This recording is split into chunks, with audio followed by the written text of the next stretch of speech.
Once upon a time, a frog knight decided to visit a witch to get help. You see, he had a magical problem that only a witch could solve. It all started when he was assigned to the fringes of the Philo Forest, which was teeming with monsters and magic. Now, this frog knight prided himself on being a fearless knight with a hard-working spirit. Some would say he worked a little too hard for truth and justice. So he stayed at the forest for a month, living and fighting among the mayhem. When he came back home, he found a strange sparkling rash had appeared on his foot. In the light, it glimmered blue with green vines growing around it, and a pink flower bloomed cheerfully on top. This was no ordinary rash, which meant no ordinary healer could help him. When he asked around for healer recommendations, all he got were whispers of rumors. Rumors that there was a witch who lived in the mountains of Philo Forest, who was very effective at solving unusual issues. In addition, this witch lived in a small town of other witches who liked to keep to themselves. Since Philo Forest was a dangerous area, this was the perfect spot for these introverted souls. Most people avoided the area, unless it was seriously necessary. It was pretty obvious this frog wasn't afraid of the dark, mysterious forest or whatever came with it. In fact, once the wary recommendations for the witch came in, he had started packing up to go. This only made his friends try to convince him not to, warning him that even if he got there, how could he even deal with a witch? Witches were well known for speaking in riddles, being tricksters, and always demanding payment up front. His reply to all of this was only a laugh, and he set off, following the main trail that led up to the forest. It took him 2 days to reach the mountain witch town.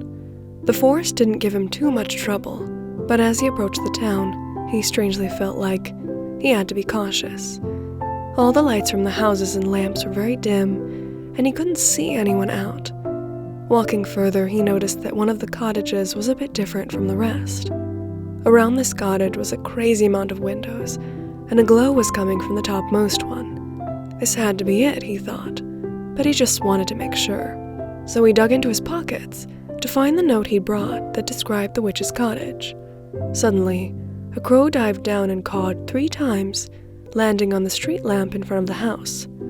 A bit startled, the frog looked up and realized that actually this crow wasn't the only one there. There were lots of crows just watching him from the tops of houses and trees.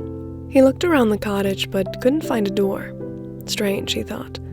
Feeling a bit curious, he grabbed a pebble from the ground and tossed it lightly at the window. To his surprise, the window immediately opened, and it rattled as it was pushed. The crow who was on the street lamp grabbed the edge of the lamp and pulled it up, illuminating the frog knight for the witch to see. The frog squinted against the light, and he could make out a figure sitting on the windowsill among the flowers. It was the witch. She smirked as she posed, ready to perform a show as the mysterious witch. If you asked her, somehow, she knew she would have a visitor today. When she actually looked down at her customer, she frowned. Another one, she thought. She didn't mind helping people with their problems, but she hated turning frogs into princes. Her mantra was that everyone has their own unique charm that makes them lovable. She hated turning something so special into a cookie-cutter image. And yet, she never had the heart to say no.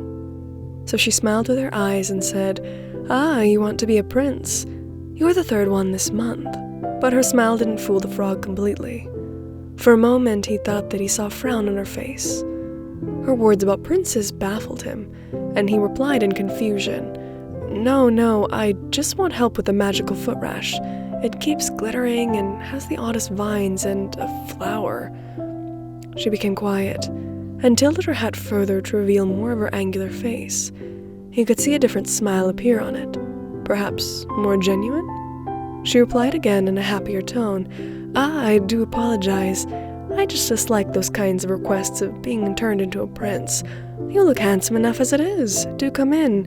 I have raisin cookies and witch's brew on the kettle.